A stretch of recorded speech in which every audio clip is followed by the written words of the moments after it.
Greetings all, FerrariMan601 here.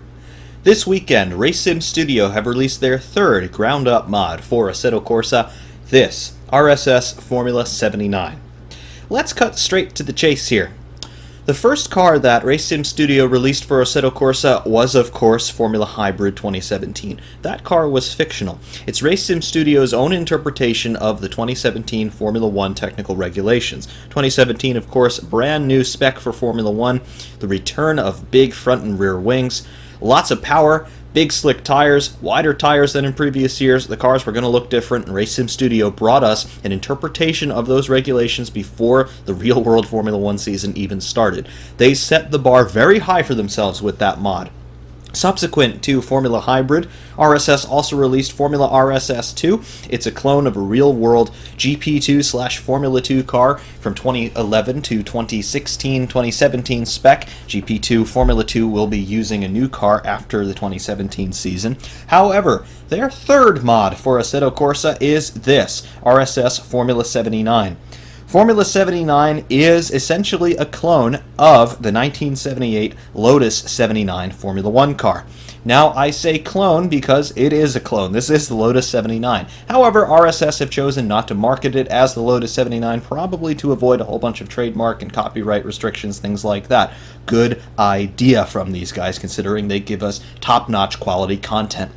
However, why make a mod of the Lotus 79? This is a very old Formula 1 car. Nobody really cares about old cars when they do sim racing. They want to drive the latest and greatest, don't we? Well, yeah, for the most part we do. However, there is certainly a very important place for these older cars. However, this isn't just any car. The Lotus 79 was the first successful and competitive ground effect Formula 1 car. Ground effect. What is ground effect? Well, to put it simply, it's black magic. Yeah, ground effect is magical, mystical stuff that generates a lot of downforce and it makes you go really, really fast. However, ground effect, we'll get into that in a moment. But first, some history of the Lotus 79, on which this car is very heavily based. The Lotus 79, it was a Formula 1 car designed for the 1978 Formula 1 World Championship by Team Lotus and their design team of Peter Wright, Colin Chapman, Jeff Aldridge, Martin Ogilvy, and Tony Rudd. The car was the first successful and competitive Formula 1 car to utilize ground effect. That is why the Lotus 79 has maintained its legendary status to this day. Technical specs on the car: gone is carbon fiber, gone is Kevlar, gone is all of these aramid composite materials. It's got an aluminum monocoque. Yep, straight up aluminum on this car. It was the lightest material of the era, and that's why they were using it in race cars. It's all welded and riveted together because it's metal. Yes, very old school on this car. However, that was the technology of the era, mid to late 70s, remember. Suspension on this car, it's very different from what we see on modern day Formula 1 cars. Gone are double wishbone push rods, gone are carbon suspension elements. Carbon fiber really hadn't been invented yet. It was only used in research aircraft at this point. It had not made its way into a race car. So suspension on the front, double wishbone, yes, but those wishbones actuate inboard mounted springs and dampers, so no push rod actuators yet on the front end. The rear suspension is even more interesting. It's a multi-link rear suspension on this car. So you've got parallel top links and then lower wishbone, so multi-link top side rear suspension. Then you've got two twin radius arms on each side, and they actuate outboard springs and dampers. So interesting multi-link approach to the rear suspension. The engine on this car, though, this is a little bit more modern. It is, of course, the Ford Cosworth DFV. That was the workhorse customer engine for most Formula 1 teams of the era, so the mid to late 70s all the way up into the early 80s. 3-liter naturally aspirated V8, mid-mounted, longitudinally mounted. It generates about 400 to 450 horsepower. Great engine, legendary for its power and reliability. The transmission on this thing, no flappy paddle, 8-speed, semi-automatic, ridiculous clutch system, none of that computer-generated nonsense, 5-speed manual, courtesy of Hewland. It's a pure race car. It absolutely is the purest of pure race cars from a driving perspective. You've got an engine, you've got a throttle pedal connected to that engine with an actual cable, and then you've got a lever to your right side which moves dog collars around and shift forks and puts the cogs into the right order so that you get more power when you want more power. That's as pure as it gets. The Lotus 79, in terms of its competition history, it served for 2 seasons in Formula 1, 1978 and 1979. Over the course of those seasons, it entered into 26 races. It won 7 of them. It scored podium finishes in 15 of them. It took pole position for 10 of them, and it scored fastest lap in 5 of them. Additionally to those pretty good records, it also won 2 world championships, 1 constructors and 1 drivers. It won the constructors championship for Lotus in 1978, and it also helped Mario Andretti secure his world championship in 1978. Mario Andretti, of course, the last American world champion to date.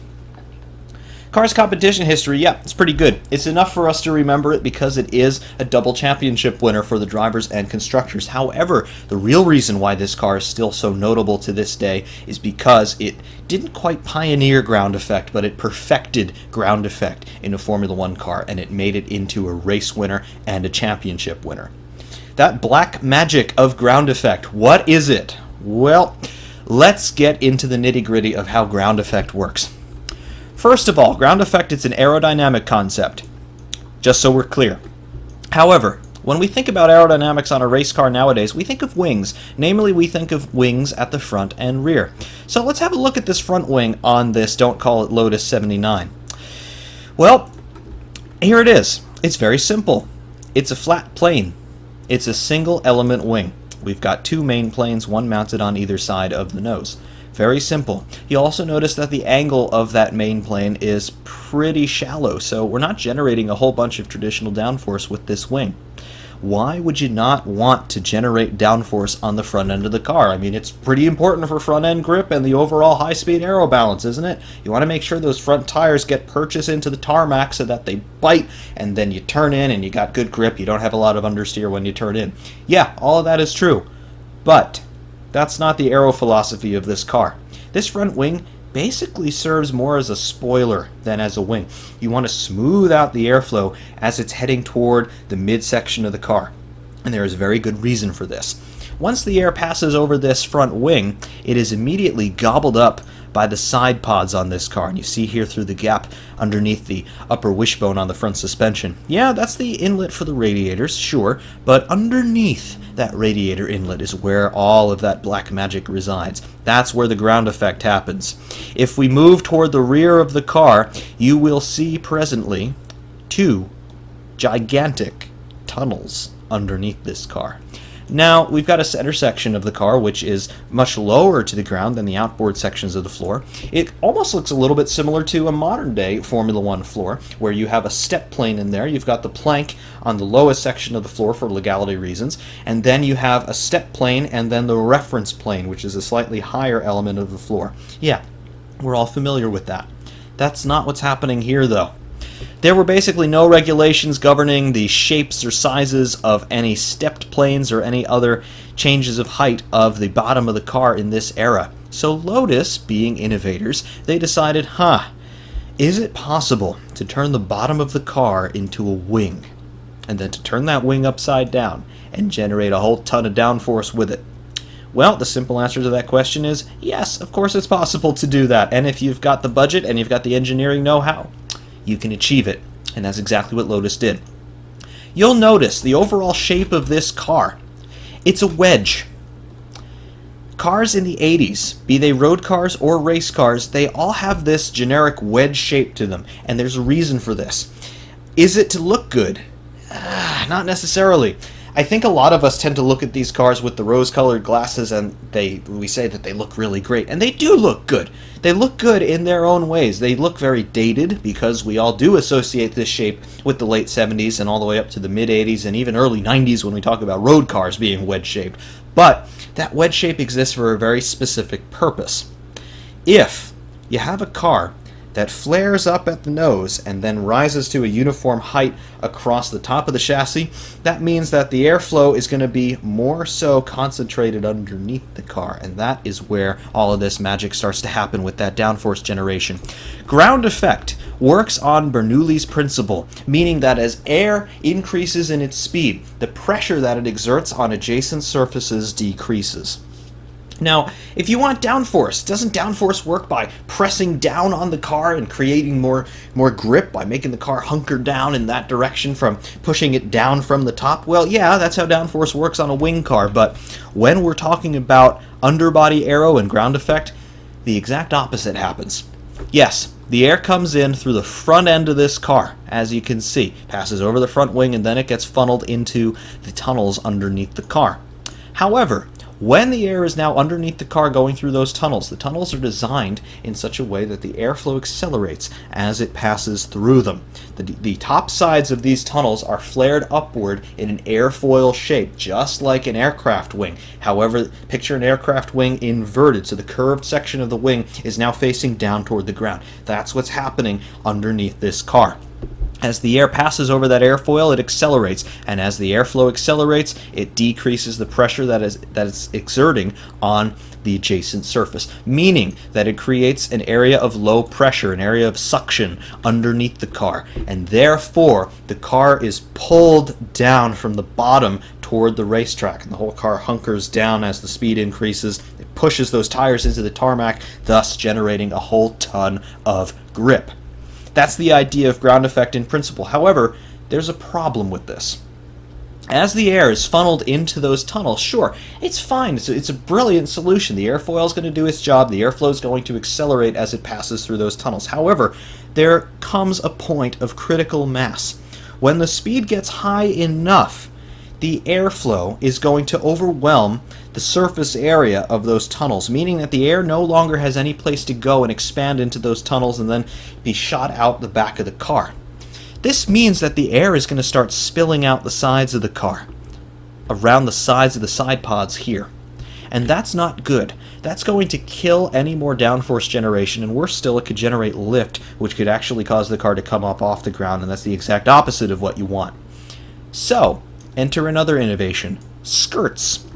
You see along the side of the side pod here, just below the very cheeky Olympic Cameras logo, there are a few livery Easter eggs on this car that I will point out. However, just below that logo, you can see a section of the side pod protruding toward the ground. That's a skirt. For those of you who are not quite as familiar with the early 80s, the idea of a skirt is to seal the undertray. When you seal the undertray, the air does not spill out from the sides of the car around the edges of the side pods and create vortices and, at worst, lift.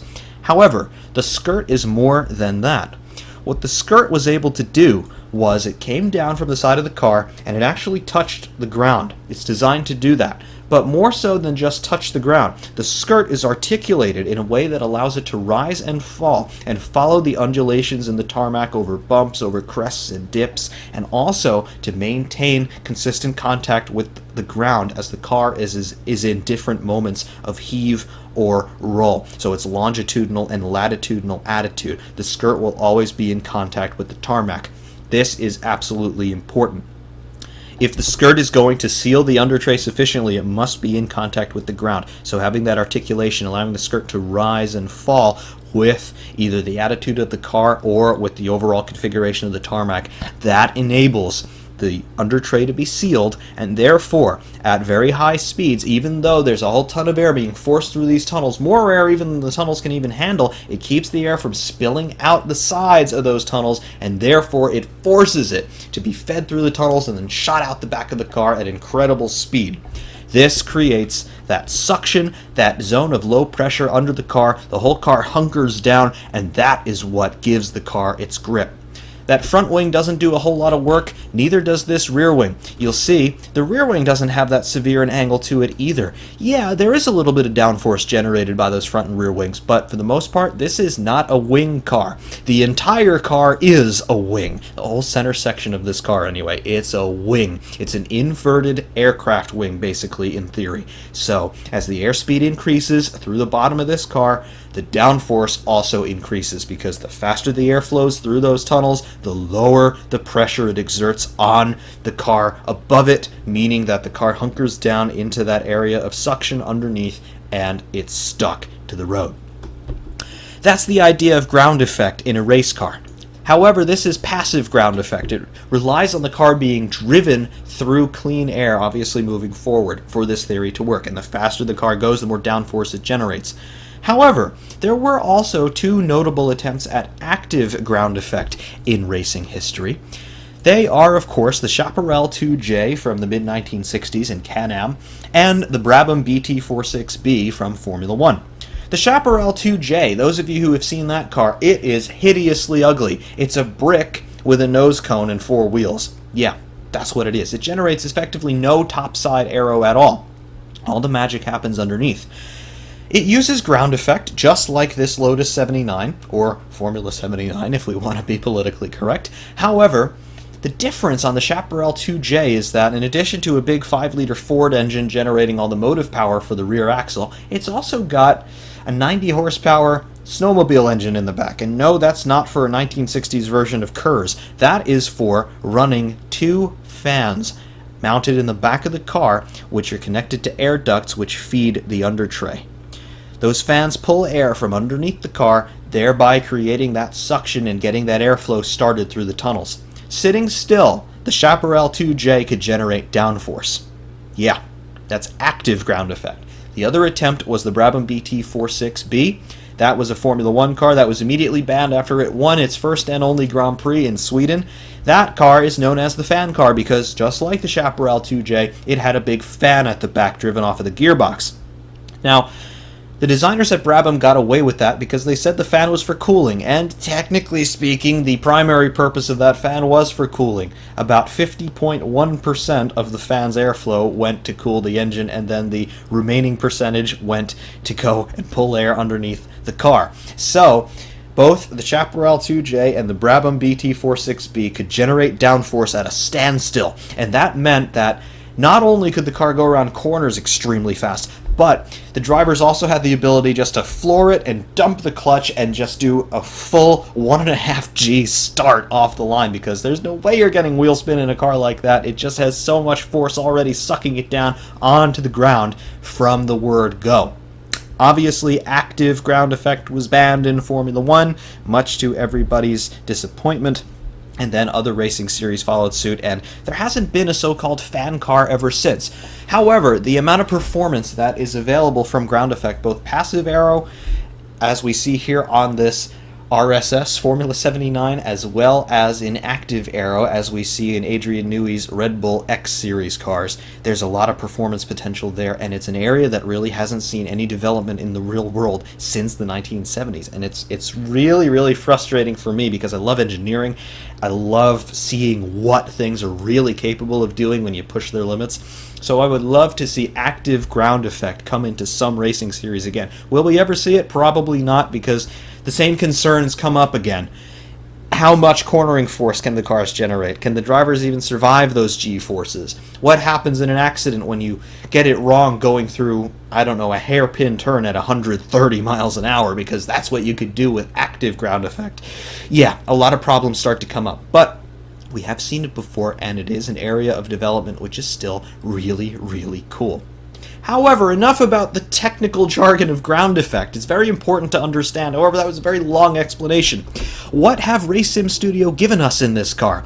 Well, they set the bar very high with Formula Hybrid and Formula RSS2 from a visual standpoint, and they have not disappointed us here on Formula 79. As I mentioned, this car is made of aluminum panels bolted and welded together, so no carbon fiber mesh and things like that to detail, but you can see these very smooth body lines on the car, great reflections. You can see the rivet heads where the two body panels in some sections of the car are bolted together. Absolutely awesome detail from a visual standpoint alone on this car.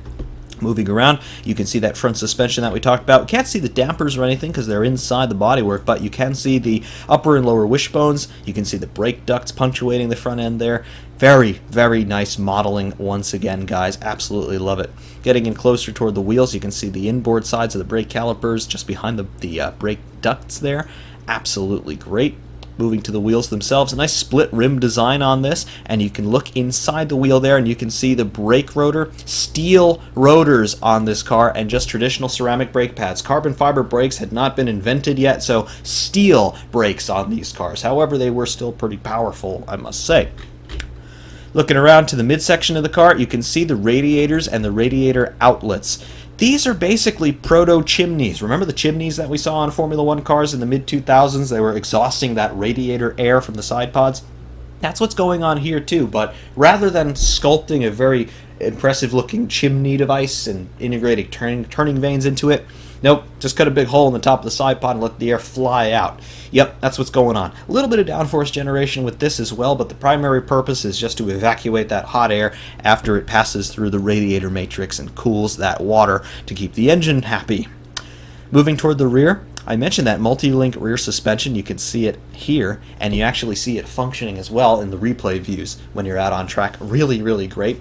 Also, you'll see brake discs mounted inboard on this car, and the reason for that is it was pretty common in the 70s and early 80s in Formula One to mount those brake discs inboard. The Tyrrell P34, for example, the six-wheeler, also has rear-mounted brake discs mounted inboard there.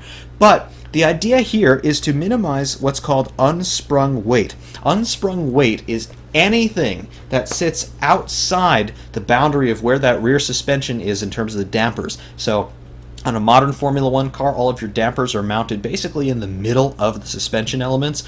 That means that the rest of the suspension, the wheel and the tire, it's all unsprung weight, and any other bodywork that is mounted outboard of that suspension is also unsprung weight. So if you're able to move heavier components toward the midsection of the car and keep them inboard of the suspension dampers, that is now sprung weight, which means the suspension can absorb not only the weight of all of those components, but it can also absorb the dynamic loadings that the extra mass of all of those components generates. So mostly heave moments as the car moves up and down over bumps and things like that, or in the case of a car like this, as it hunkers down as the downforce starts to build. But those brake discs and the calipers, they're very heavy components. If you can keep them inboard of the suspension, you minimize the unsprung weight and you just keep the overall center of gravity and overall moments of inertia of the car under control. Very nice detail. Moving around topside here, you can see the exhaust outlets for that Ford Cosworth engine, that 3-liter DFV V8. Those exhaust outlets, they don't look like much, but when the car is on track, they actually vibrate. You can see the exhaust moving around on some of the replay cameras for this car. It is absolutely phenomenal. It's the first time I've seen a detail like that. I was absolutely blown away at being able to see the suspension dampers move on Formula RSS 2 on the rear. This is even cooler than that. I've never seen the exhausts move on a mod before, so that's absolutely fantastic. Moving back down here toward the gearbox casing, you can see the rain light. It's operable. It's not very bright because we're just talking about an incandescent bulb behind a plastic fairing, but that's your rain light. Turn it on and off, as you can see. Very, very cool detail. And it also functions as a brake light while you're out on track. So you get on the brakes and the light comes on. Very cool. Moving toward the shadowed side of the car, great reflections across the flat surfaces of the bodywork, and there are a lot of flat surfaces on this car, such is the geometry of that under tray. But we can also see that cockpit very nicely, and let's go in. Fly in across the side of the car here, and into the cockpit. We're a little high in terms of the eye point, but in terms of where we are relative to the dashboard, we're pretty much at the distance from where we'll be driving. So you can see the overall sight lines and you can start to get your bearings in here. The bodywork comes up pretty high around you, but the wheels are all mounted pretty low, so there's nothing really obstructing your vision in or out of the corners, so really nice visibility throughout. Looking at what we have in the cockpit, it is of the era. This is late 70s, so no computers, no digital displays, none of that nonsense, no steering wheels with 40 buttons on them. It's effectively a road car steering wheel. You've got a dial in the middle, which shows you how fast the engine's spinning. You've got another dial showing you your water temperature and your oil pressure, and that's it.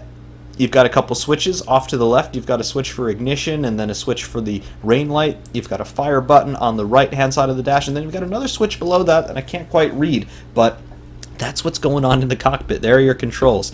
Over on the left-hand side of the cockpit, you've got a brake bias adjuster, and then over here, you have an adjustment for the front suspension. So you can make the front dampers softer or harder as you so desire. Really, really cool.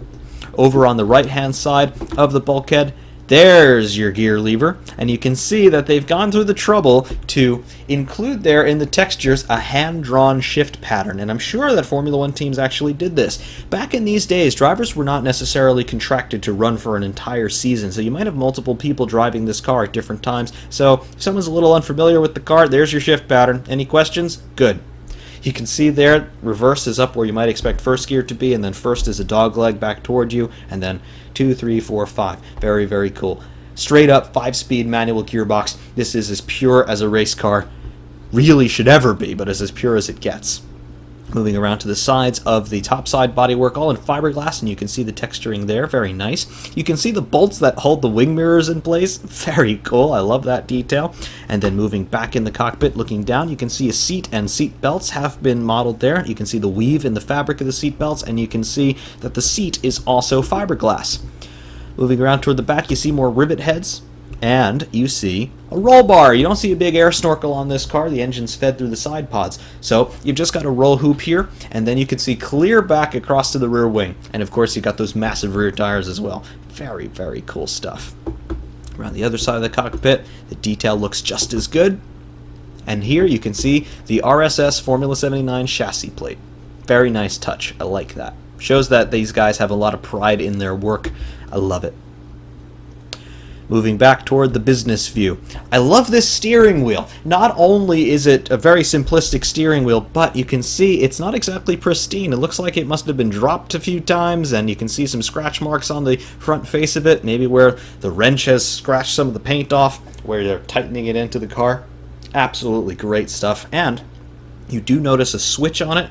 That's probably an engine kill. Remember, actual throttle cables in this era, and they did have a tendency to stick sometimes. So if you're running around in a place like Monaco and you're coming down the start-finish not so straight, and you realize you've got a stuck throttle, by the time you can even think to do something about it, you have crashed into the barriers on the outside of Saint-Avold. So the best way of dealing with that would be to kill the engine, and the fastest way you could possibly do that is to put an engine kill on the steering wheel, have the driver with the ability to stop the car, and then maybe get it going again if he can get his throttle unstuck. But there you go. Engine kill on the steering wheel. No 45 buttons, no LCDs, no fail mode 17, nothing like that. Very cool. This is as pure as it gets. Coming out of the cockpit for the last time, and now just one final look around the exterior of the car before we go drive the thing, of course. Now, yes, this is a review video, and we're going to review the car. We're going to talk about how it handles, but this is the first time in Assetto Corsa that we've had a really competently made ground effect car. Now, yeah, the Porsche Le Mans cars, the older ones, the 962s, they're also ground effect cars, but they work a little bit differently. They don't have skirts, per se. This has skirts, and it's a Formula One car, so it's smaller, it's a bit faster on acceleration, it's better in the corners, so this is the first time that we have a really zippy car that generates most of its grip via downforce generated by ground effect. So we have a little bit of a different driving experience. The way that this car generates its downforce is completely different, and the way you can use that grip is also different. So yes, we're going to review the car, but we're also going to talk about how it feels, because it's different, and you'll see what I mean. However, I thought about where we could take this car to review it, and I thought, yeah, we have some older tracks in Assetto Corsa. We've got the old versions of Monza and Silverstone, for example, and they're great tracks. But I think they're a little bit boring, and I don't think they particularly suit the car well, because Silverstone is just flat out every corner, and it's not a big challenge. Monza, same thing, you're flat out every corner, and it's not a big challenge. So we're going to take this thing to Mugello, because it's a modern track, yes, but it's still got a lot of fast and flowing corners where the ground effect can really come into its own. So we're going to take this thing to Mugello, and we're going to give it a good shakedown and show you what's what on the RSS Formula 79. Stand by for Mugello. We'll see you there in just a moment. Welcome to Mugello. As always, before we get out on track, we're going to have a look through the setup screen and show you what is what on the RSS Formula 79. Here on the gear screen, you see that wonderful 5-speed Hewland manual gearbox. No flappy paddle, computer-controlled, semi-automatic nonsense here. It is a gear stick, and it does what you want exactly when you tell it to do it. It's marvelous. There is no better control in any car, be it a race car or a road car, than a traditional manual gearbox. Of course, you got your gear ratios first through fifth plus final drive. You can adjust these in any shape, manner, or form that you so desire. You see, on default gearing, we're topping out in fifth gear at 158 miles per hour. The straight line speed in this car is quite slow. And this might be a surprise to some of you, but think of it. You've got 450 or so horsepower. You've got a ton of drag generated by those tunnels underneath the car, so that's about where it tops out. This car was faster than its opposition in the corners for sure. Tires, you get two compounds of your choosing. You get the soft, which is the default, or the hards. Honestly, the difference between the soft or the hard tires on this car is not as big as you might think, because the car is generating downforce, and that's it. So you can use any tire compound you really want. Yes, the softs are going to be faster, they heat up better, they're better for quality runs and short race runs, but there's not that much of a difference between the two compounds, not as much as, say, on a more modern car. Tire pressures here, default values. Note the higher front tire pressures on the default setup. Fuel defaults to 30 liters. We've got it 0 right now to keep the engine quiet, but the maximum fuel capacity of the car is 168 liters, and you can see how the car hunkers down when I put that fuel in, and of course when I remove it, it pops back up ever so slightly. Aero front and rear wings. You can see that the default setup has the wings dialed all the way up to the maximum on the front and rear, 12 and 2 respectively. However, you can go all the way down to 0 on the front wing, or all the way down to 0 on the rear wing, as you can see. You don't see the flap angles changing as you make the adjustments, however the effects are modeled, but they're not as precipitous as you might expect, because this car is generating downforce from that center section underneath, remember. Brakes, your brake bias and brake power settings, they are what you think they are. These are the default values here, 51% of power to the front. Drivetrain, diff adjustments in power coast and preload. Suspension, the alignment settings, camber and tow on all four corners. The damper screen, your bump, so your bound and rebound here on all four corners. Default values shown, 5s across the board. Suspension and roll, here you've got your front and rear anti-roll bars, your wheel rates, ride heights, and travel ranges for all four corners. Under various, there's your power steering setting. This car didn't have power steering as far as I know, so I'll keep it at default. That's it for the setup screen, and you know what? The default setup on this car is actually quite good. So we're going to do our first run here on the default setup, but we are going to put the hard tires on. Other than that, though, we're just going to put, I don't know, let's go for 25 liters of fuel, just a couple of shakedown laps here for our first run, and then we'll put the softs on it later on. But we're not going to touch anything else. And let's go and see what's up with Formula 79. I did mention that I was going to point out a couple more livery Easter eggs. Well, here they are. We mentioned the Olympic cameras. Obviously, those are Olympus cameras. And on the side here, Race Sim Studio, that would be the John Player tobacco livery on the real car. Above that, on the roll hoop, you've got Valve Lane. Obviously, a very, very thinly veiled plug for Valvoline there, the oil and fuel supplier. So, yep, there are some very cool Easter eggs on this car. And additionally, they do not want to market this car above all else as a Formula 1 car for the mod. However, when you look at the nose, you see Formula, which is obviously, it means Formula 79. Obviously it does, but you see Formula, and then this car happens to be number 1. So I don't think you have to be too prestigious a deducer to figure out what's going on there. However, in the cockpit, now that everything has come to life here, you see the tach showing us we're idling at just above 2,000 RPM. The water and oil temperatures are up. Everything is ready for our run. Here's our view. It's a nice one. No obstructions, and certainly no halo business going on. However, we will add a little bit more instrumentation for you. We'll have a gear display in the lower right, considering you can't see on the steering wheel what gear I'm in. And of course, as always, we'll have the pedals in the lower left. So without further ado, clutch in, first gear, and off we go in Formula 79.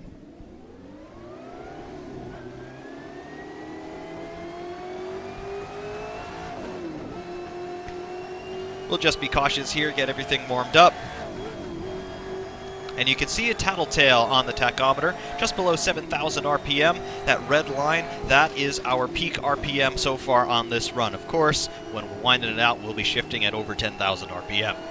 Remember, no pneumatic valve springs yet in this era, so the valve springs, the mechanical coil springs in the engine, they could really only reciprocate at equivalent speeds up to 10,500 RPM or so. So that was the physics-imposed rev limit in this era, about 10.5, 10.6. The Ferraris were able to rev slightly higher, up to about 12,000 with their flat 12 engines, but that's about it. And then someone got the bright idea of, why don't we make pressurized valve springs? And then revs went into space.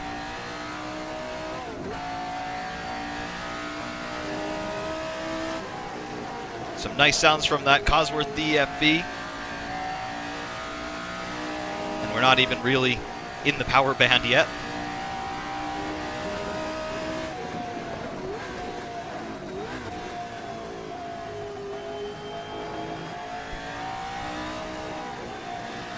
So bringing things up to temperature gradually here.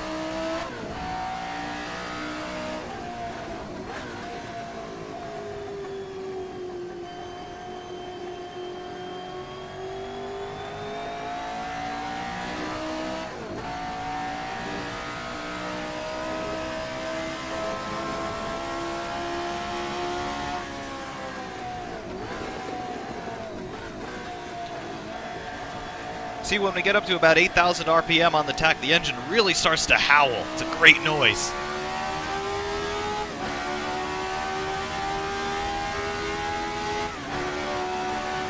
Full revs on that 3-liter V8.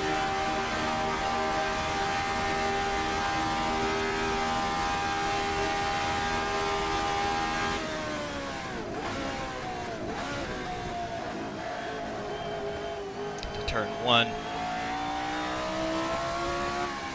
Turn 2 will keep it in third here. Not going for it by any means yet.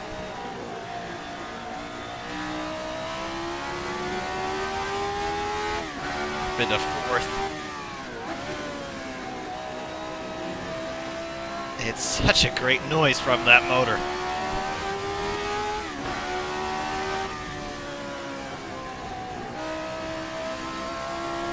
Here's a taste of ground effect for you.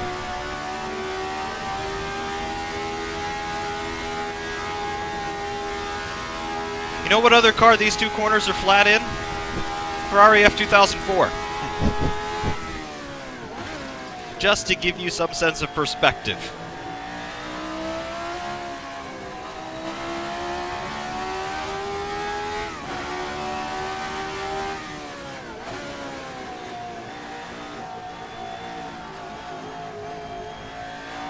So now everything is well and truly up to temperature.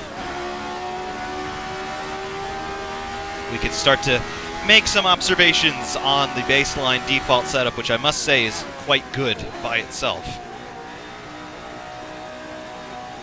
So coming down the straight, you can actually feel the car start to hunker down as the speed builds and the air gets rammed through those tunnels underneath.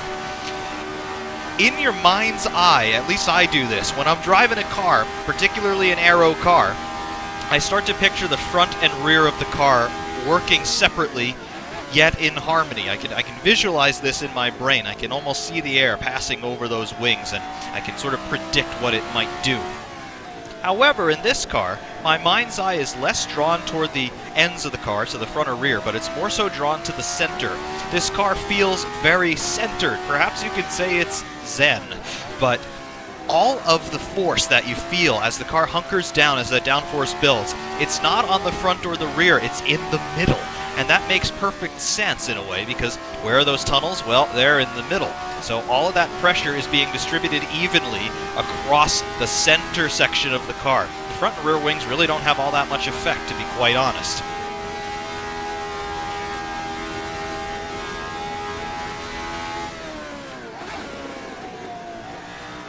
Third gear. Roll onto the throttle on the exit.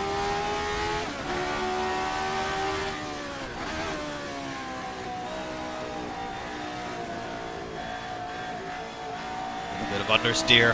Let it go. Grab fourth a little early. Hit the apex, let it track out wide here. You can go very wide over the curbs in this car. Because we saw the bottom, you saw how far recessed those tunnels actually are relative to the true bottom of the car, that center section. You're not going to bottom this car in terms of where the tunnels are, so you can feel free to use the curbs all you want. It's not really affected by them. Of course, really high curbing would be a problem, like the big sausage curb on the exit of turn 1 at the Red Bull ring. But aside from that, use the curbs. Car's happy with it.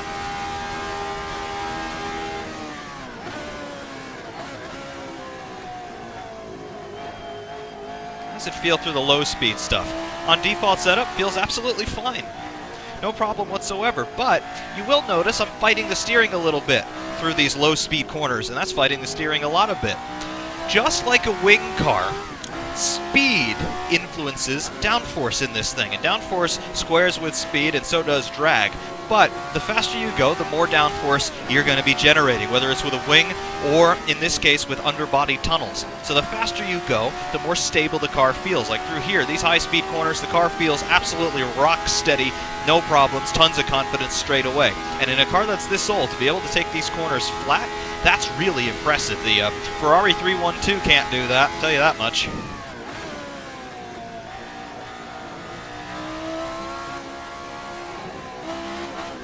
But you see there in that transitional zone around 100 miles an hour, the car does get unstable when you start to get the throttle back in. So, yeah, you do have to be cognizant of where you are in terms of how fast you're going.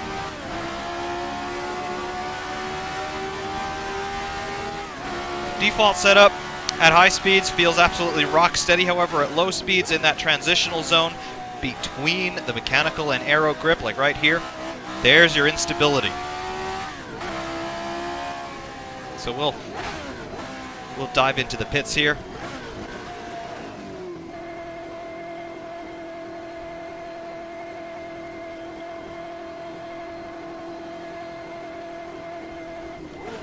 We'll dive into the pits and we will put my setup on the car. Of course, I've made little tweaks here and there, but I said that overall, the default setup feels good, and I'm not lying about that. It truly does feel pretty good. So, here's my setup. Watch the car a little bit. Hunkers down a little bit more. I've lowered the ride height slightly. I've also lengthened the gearbox slightly so that I get a little bit more straight line speed. Soft tires now on the car. I've kept the pressures the same.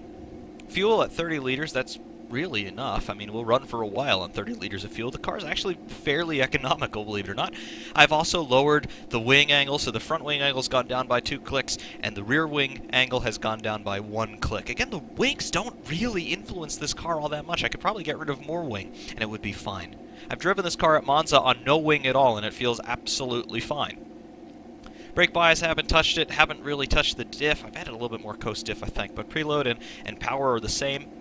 No adjustments to the suspension whatsoever, either in the alignments, the dampers, or in pitch and roll. So, yeah, default setup still pretty much the way to go here. We'll head back out. And we'll really begin the run now.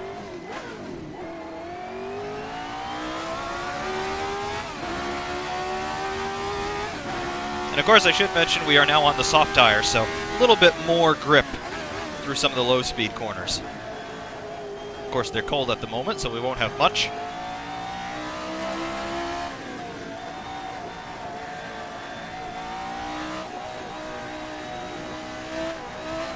Oh yeah, drifts. Drifts happen.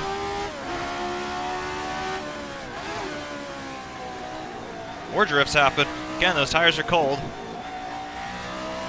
You got to be really careful, though, when the car does start to step out, because you've got so much rubber on the ground. These big, fat, late 70s slicks, they just grab at every possible opportunity. So if the rear end slides, yes, you do want to steer into that slide as you would for correcting for oversteer. However, don't countersteer too much, because the fronts are going to grip before you know it, and it's going to spit you off in the other direction. So just be aware of that.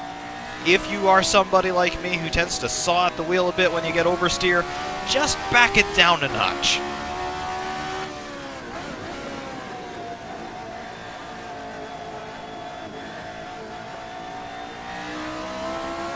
Grab fourth early.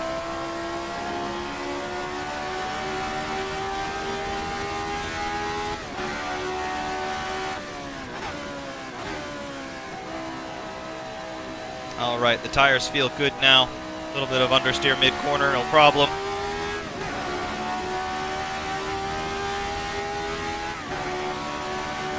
And down the straight. Straight line speed will be up a little bit. Not much.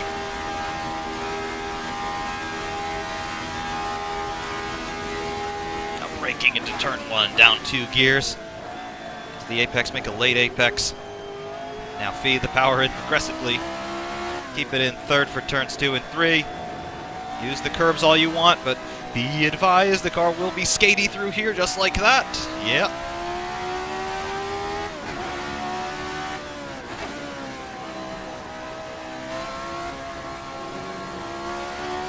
Back on the power, bit of a power slide on the exit. It's glorious. Here's the ground effect coming in. Again, when you lower the ride height like I did, you further increase the speed of that air as it goes through the tunnels, which means that you get even more suction under the car.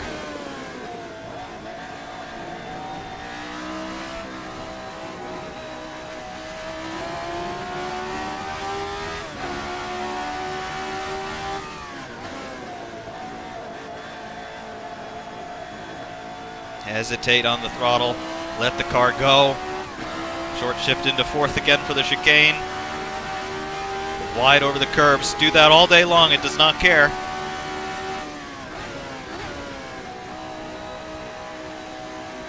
Hesitate, hesitate. Now.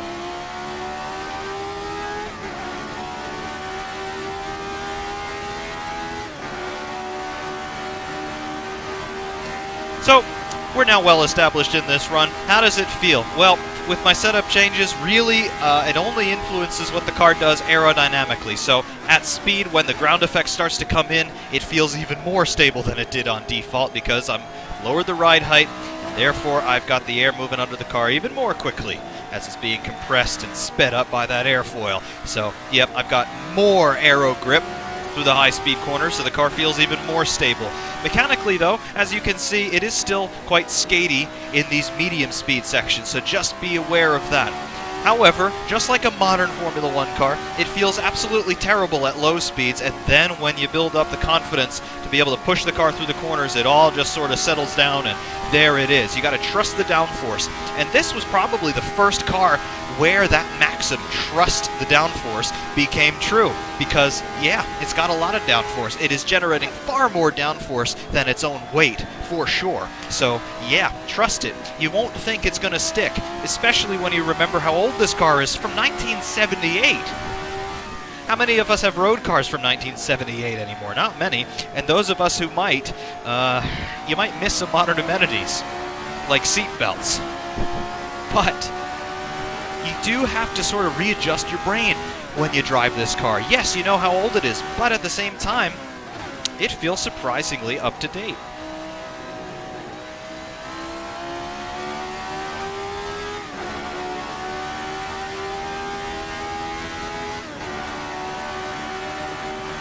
Straight 150 miles an hour. Straight line speeds, like I said, not that impressive, but the grip through the corners certainly is. 40 years old. 40 years old. And you can throw it into a corner like that. That's something. That is something.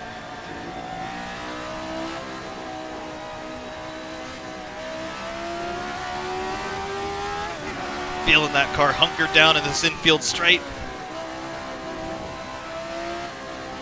Control the slide out of the corner. Grab fourth. A little bit of trail braking, blending the throttle and brake, left foot braking there. And then control the slide through there. Flat out. Engine's crying at this point. Please upshift, not a chance. Wind it all the way out. Downhill braking, chuck it in. A little bit of opposite lock needed. Chuck it in through here as well. Get on the power now.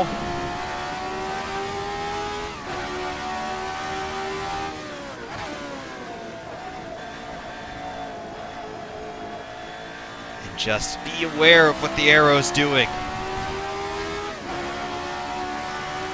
talking about my mind's eye before, just sort of visualizing what the airflow is doing and where the downforce is coming in. My mind's eye is being drawn basically to the roll bar right behind where the driver's head is. That feels like the center of pressure in this car. So yeah, that's pretty much dead in the middle, and it's exactly where you would expect that download to be with those tunnels. Overall, the other feelings on this car: force feedback through my Thrustmaster TSPC wheel, great, really high definition, and it's strong, but it's not too strong. I haven't made any adjustments to my force feedback settings for this car, and I don't really think I need to. It feels really great. Another wonderful feeling car, force feedback wise, from the guys at RSS. Really awesome.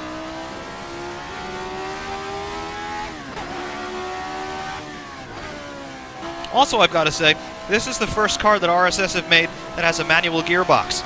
Wonderful little gearbox. It's very peachy, as one Martin Brundle might say. By the way, get well soon, Martin. We miss you. But great action there on that gearbox. It doesn't hunt around. The shift times are exactly what you are inputting with your controls, so there's no artificial lag built into it. It's really great. Really great. And yes, you can miss gears, so heel toe is a must. Double clutching sometimes at low speeds, even if you're into that sort of thing. You don't necessarily have to, but you can do a double clutch at low speeds. Just keeps everything a little bit smoother.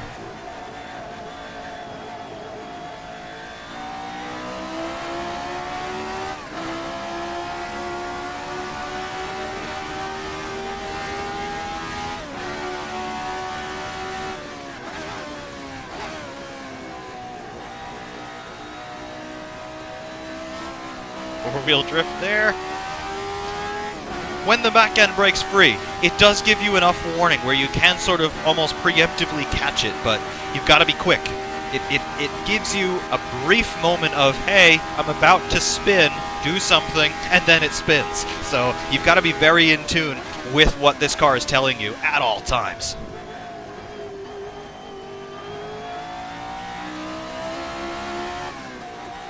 You definitely have an intimate relationship with this thing. There's a lot of communication through the sounds, through the force feedback, and just with what your eyes are picking up as you're going along. And when the back end breaks free, you do feel that through the force feedback as well. Steering gets a little bit lighter, and you just know what's about to happen. So awesome implementation from that chassis dynamics translated into force feedback.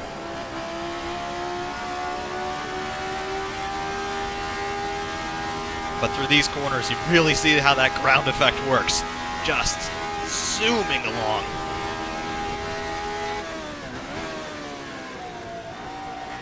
And then through here, the transitional zone. Relying on the tires, now relying on the aero.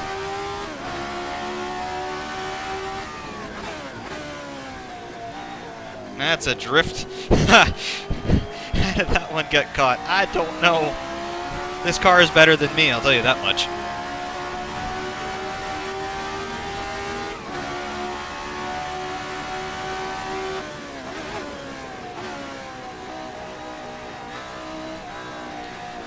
Another drift. You see, it is a little bit tail happy.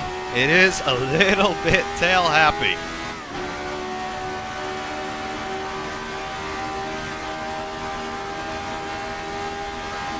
However, coming down the straight, listening to that engine sing, and then brake as late as you dare. Remember, steel brakes. So it does not quite feel like you've run into a reinforced concrete wall like a modern car does. It just feels like you've run into a regular old brick wall.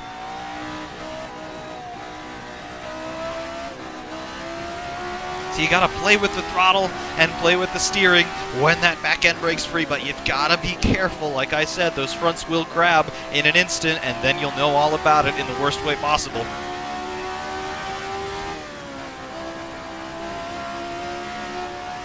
The only thing the car's not particularly sensitive to when it does get into those oversteer moments is your throttle. Yeah, you got to make sure you don't spin the wheels up, but from an aerodynamic standpoint, we're not blowing any diffusers or blowing any wings with the exhaust flow, so you don't have to keep the revs up through the corners like you do in maybe the Williams FW14, for example. You just deal with the throttle like you would in any other car in an oversteer situation, and it'll be fine. You don't have to be cognizant of where the revs are, for example.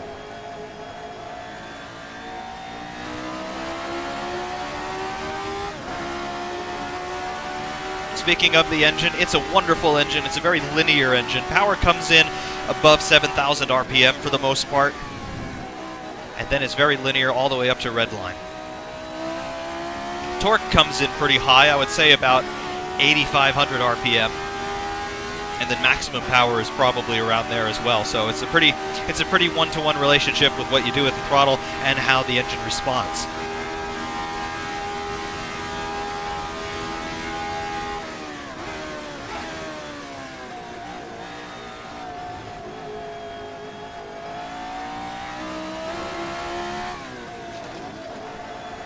Bit out of position there for the turn-in, got away with it. Made the power in, controlled the slide.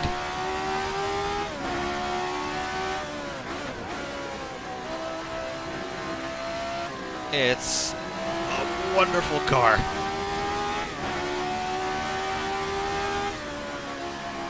I don't drive vintage cars so much, at least not this era, because, well, up until now, we really haven't had anything that's particularly fun in Assetto Corsa. Yeah, we've had the Ferrari 312T, and it's a decent car, it is. It recently got an update with the last AC update, but it just feels kind of slow. It feels heavy. It feels sluggish all around. The engine power, yeah, it's got decent engine power, but the acceleration isn't there. The cornering isn't quite there. It's all mechanical grip. The aero on that car pretty well sucks, but this car really sucks. Literally. It sucks itself to the track tremendously.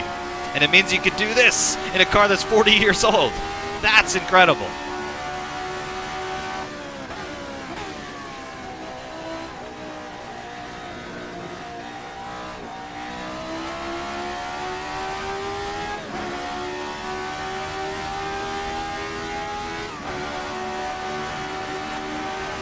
I have no idea what lap times I'm doing.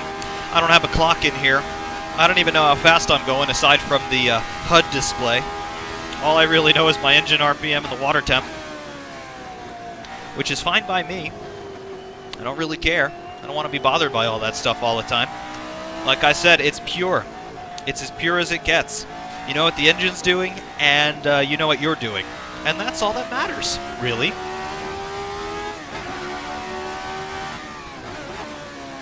I'll also say this. I drove a real race car. I drove a Formula 2000 car. And in terms of the view from the cockpit, in terms of the instrumentation that you have in one of those, this is it. This really is it. Yeah, of course, this car's a lot faster. It's got a whole lot more power. It's got a whole lot more grip. I ran basically on road tires. This one's running on big slicks. This one's got 450 horsepower. My car had 120 horsepower. But, you know, manual gearbox, tachometer in the middle. Open cockpit, open wheel, little mirrors that you can't see much out of. Yeah, this really brings me back there. It really, really does. And that to me is the mark of something really great. This Lotus 79, RSS, Formula 79, whatever you want to call it. I'm officially calling it the RSS F79, but whatever you want to call it, it's going to put a smile on your face. That much I will promise you. Whether or not you remember these cars running back in the day, whether or not you're a fan of this particular era of Formula 1, this car is going to be special. And it's going to be one that really, I think, puts Race Sim Studio well and truly on the map. Even more so than they have been with the wonderful Formula Hybrid, with the wonderful Formula RSS 2. This car really, to me, means that RSS have truly arrived. They've been able to prove themselves designing something modern. They've been able to prove themselves designing something generic, and now they've been able to prove themselves designing something retro, yet very, very special. This car, in the real-world iteration, the Lotus 79, has legions of admirers all around the world, and for all sorts of different reasons. Americans like this car because of Mario Andretti. The Brits like this car because of Lotus and Colin Chapman. And the real nerdy F1 fans like myself love this car because of that underbody ground effect aerodynamics. And I think Race Sim Studio have managed to capture all of that into their iteration of this in Formula 79. It's really great. It's something that I think everybody needs to get. And, once again, it well and truly sucks.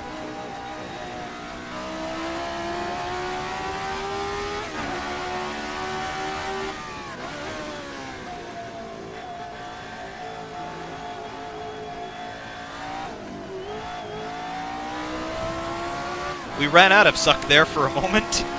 Coming back now.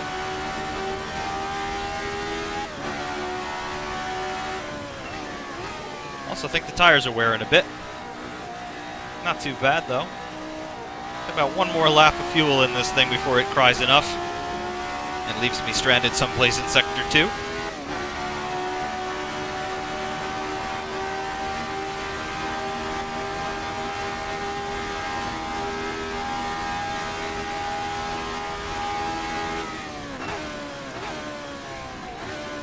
Now chipped into second here. I don't quite trust the tires anymore. They are going off. Grab third early.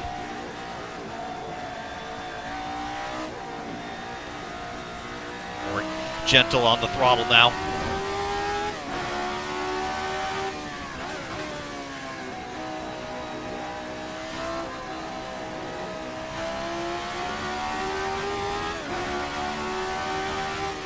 But still with the high speed stuff, plenty of grip. No problem. No problem at all. It's that ground effect. See, that's the ground, and it's having an effect. Ground effect. Just like that. So easy.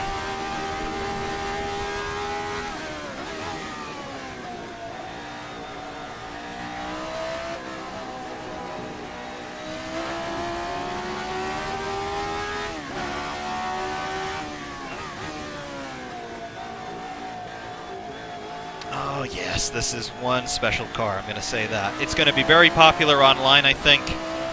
It's already pretty popular on YouTube. There are a lot of people who have already put videos out. The videos that I've already made of it have already received a pretty good reception, I must say, so yeah. This one's here to stay. Came onto the scene. I was initially perplexed as to why RSS would change their focus so drastically from making modern cars now to making a very vintage one, but it works. It really works. They've done it again. They really have. They've made a car that really, truly sucks. It's great. It's absolutely great. I'll stop with the bad suck puns because, yeah, it doesn't suck in the figurative sense. It sucks in the literal sense, which means it's absolutely awesome. Yeah, it is. I love this thing. I really, really do. It's a great addition to the Assetto Corsa lineup, and it's here to stay, like I said. I think it's really going to be popular among leagues and just general online track days and races for fun. It really is an awesome car, and it's an interesting subject too because of the historic nature of the Lotus 79 on which the car is obviously based, and just being able to implement it in a sim like Assetto Corsa that does have support for underbody aero, for active aero, things like that. This car really, I think, is at home in Assetto Corsa, and also Assetto Corsa, it's very kind to historic cars as well. Kunos made a whole lineup of historic cars of their own, and modders have fun with historic cars, particularly cars that have some interesting aero traits, like underbody aero, like ground effect. Please continue to make cars like this, because they are a lot of fun. Also, RSS, if you're listening to me, I have a challenge for all of you. You've made this car a ground effect wing car, the Lotus 79, Formula 79, I know. However, I did mention those active underbody aero, those active ground effect cars before, the Chaparral 2J and the Brabham BT46B. Please consider making a Brabham BT46B. That would be really cool. I know it would be a very big challenge because we don't have a lot of video of that car running, and as far as I know, there is only one left in the world that's still in running order because it shows up at Goodwood every couple of years. But if you do want to continue making some historic Formula 1 type cars, have a look at making the BT46B. Active aero, the big fan at the back, that would be really something. I think we would all love to experience something like that. So if you're still thinking about this, please, I do implore you to at least consider making a Brabham BT46 because that would be really, really cool. And it'd be really cool to put that car up against this one and see just who is really quicker. So yes, RSS, if you are listening, please, maybe a BT46B. Please? Thank you. Alright, enough of my shameless asking for things that I want. To all of you, yes, of course, hot laps are to come from this video, so please stay tuned for those. They're here at Mugello. They do not have any commentary. You'll get onboard and external views of those hot laps as well. However, before I end, I do, of course, want to extend all of my thanks and all of my gratitude to all of you for continuing to support me and continuing to support the channel. It's difficult for me to make videos lately because I've got a very busy job, and this review is a little bit of a rush production, so hopefully that doesn't come out so much in the editing. But yeah, I don't have a whole lot of time to be making videos, and I try my best, but thank you all very much for your continued support and your continued engagement. I do really like interacting with all of you, so please do keep it up. I really do enjoy it, and of course, it is a humbling experience for me to be able to reach out to all of you all around the world.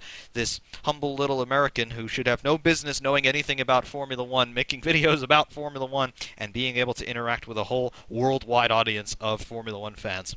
It's really awesome. Thank you so much for your continued support. However, thank you also for your patience because, yep, hot laps are now going to come. So stand by for the hot laps here from Mugello with the Formula 79 from RaceSim Studio. Until next time, though, signing off from the commentary side for RMan601 saying thank you very much for watching, and we will see you soon.